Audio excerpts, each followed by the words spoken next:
Hey guys, today we're going to be exploring Word and creating the newspaper template on the left. You're going to notice that the margins are smaller on the newspaper template. So how do we change the margins?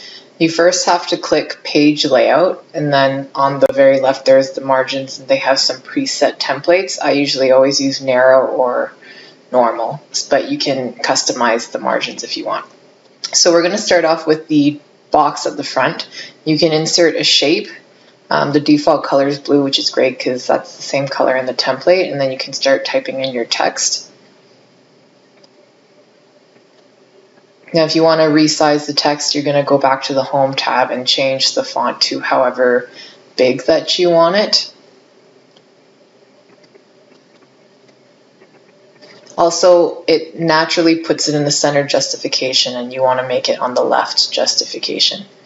Now you're also going to notice that there's a big space between the and extra news. So how do we get rid of that? There's two ways that you could do it.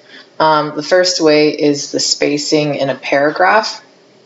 I'm just going to make it a little bit bigger, but there's too much space right now. So if you highlight the text that you want to change the spacing of, there's a more options in paragraph. You're going to make it single spaced and don't add space between the text. So it decreases the space between the and extra, but there's still too much space. So how do you get to have it with no space, just like in the template? How do we do that? So you can actually put in a text box. So you need to manually put in a text box in your rectangle already. So if you go to Insert, Text Box, sometimes that menu will not pop up. It depends on how big your screen is, but we're going to have a first text box for the. And we're going to italicize it, make it a little bit bigger, but there's a border around it and there's also a white background. So how do we get rid of that? You go to the text box options in the orange tab, and you're going to hit no outline so that your black border goes away, and you're going to hit no fill, then your white background goes away. We're going to change the text color to white. Now you'll notice that the A will also turn white and it looks like there's no underline. You just have to remember that it's the white font color. We're going to put another text box for extra news. And we're going to do the same thing. We're going to change the font size to however big that you want it, place it, and then remove the fill and the outline the same way that we did before. Now I'm changing the font to Arial Black because I knew that that's what font was being used. But when you're doing your newspaper templates, you can choose whichever font you want.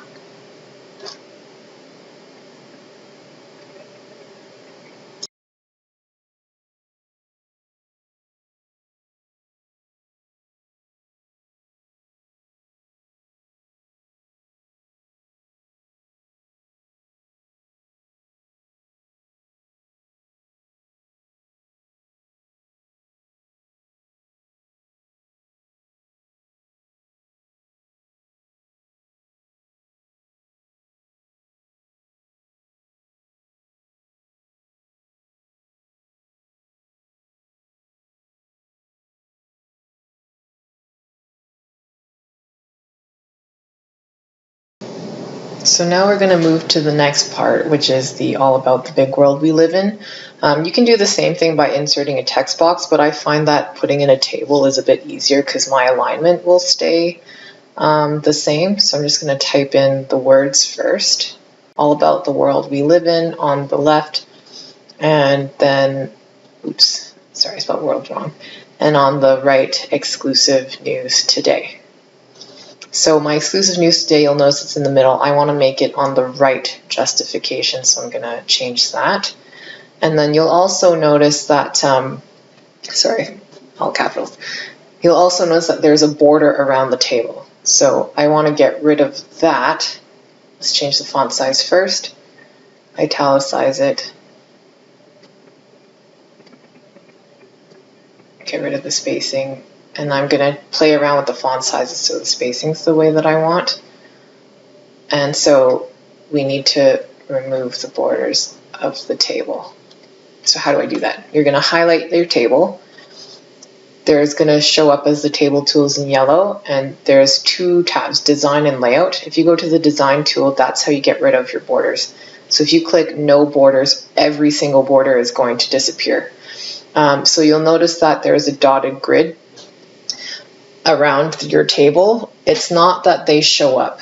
It used to be a solid black line, but now if you have the dotted lines, that means that it shows you where your margins are for your table, but it doesn't actually print it.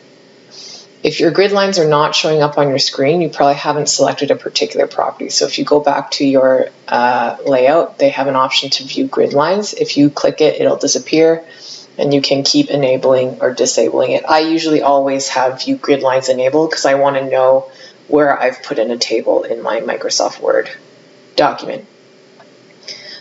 If you want to put in the bottom line, you can just hit the bottom border line, even though there's no table, and it'll put that in for you. And I'm going to put in the table again for your headline is here. You could do the shape as well. It doesn't matter.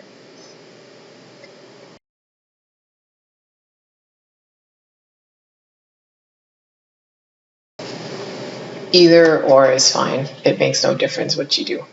I'm just going to change the font again to Arial Black because I know it's that font and I want it to look exactly the same or as exact as possible.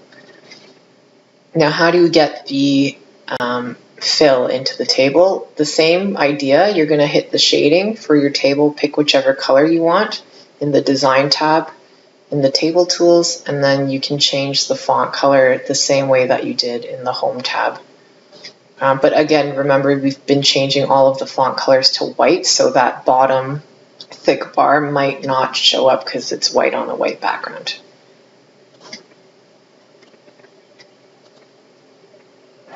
So now I'm going to insert another table to get my information or my article in.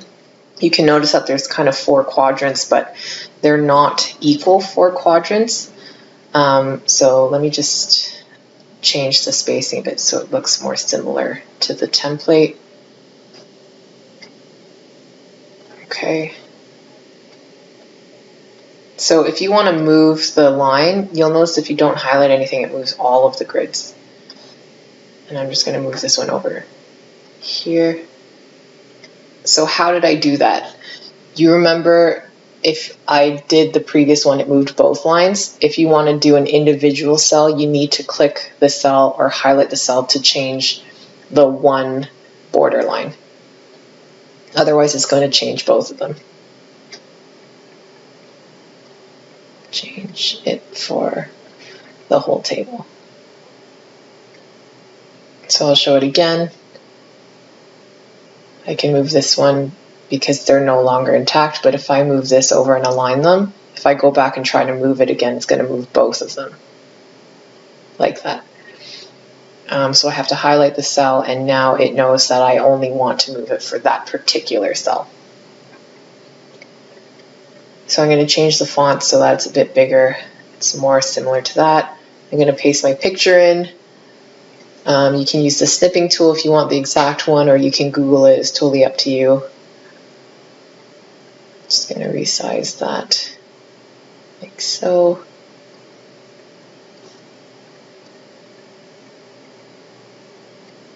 Okay, and now I still have my borders around it, so I'm going to remove the borders again for the table so that they don't show up in my newspaper template. So I can highlight the whole table by clicking the black arrows at the top left corner, click my borders. Now you can hit no borders, but you notice that you actually want to segment your article. So I just clicked outside, so it gets rid of my outside borders, and I want to keep that bottom border. So I'm going to highlight both of the cells, and then it'll know to put the bottom border for both. But I also removed that border in between the bottom row because I don't want it to show up. So I can put in my shape for the bottom. It's the same way that you did it for the extra news. You can put in a shape. You can still put in a table, but you'll notice that there's a gap there, so it's probably easier to put in the shape. And you're going to do the same steps that you did for the extra news. So you can type in your title, but again, you might notice that the spacing might not be great. So let's try it out here. See what happens. We type stuff. Yeah, so it's probably not going to work because I don't even have that much room, so I'm gonna have to delete what I came up with, but let's just work on the small box on the side. That part's easy, nothing to do there. But let's get that text box in.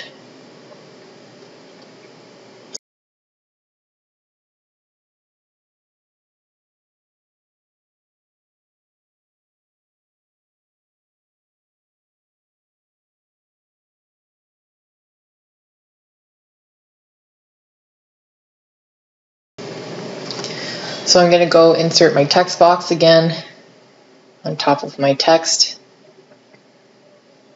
and retype it, your title here.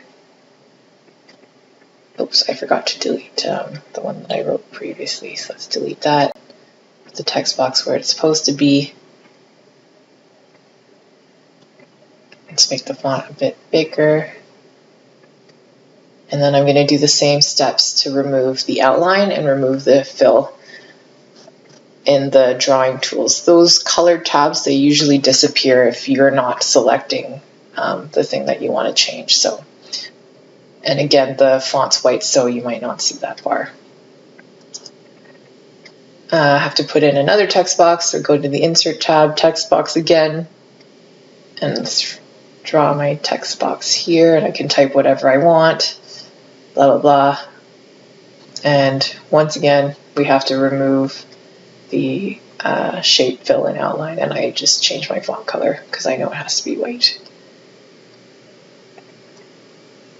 And then you can play with the alignment. You can also use the arrow keys on your keyboard if you want to nudge it, in case your hand coordination is not the greatest. Mine's not great, but you can also use the keyboard arrows to nudge it into small increments.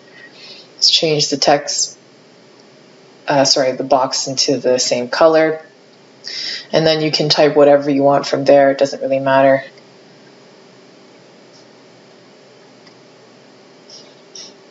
Yeah, but keep in mind that the newspaper should be in full justification. That means that the left and right of your text will be aligned with each other, like that. You'll notice also that I can't type underneath the picture. It won't let me type. What you can do is if you click the picture, you can click End on your keyboard. So hit End, it's next to your delete key. And then if you hit Enter, it'll start a new space, and then you should be able to start typing underneath the picture, like so.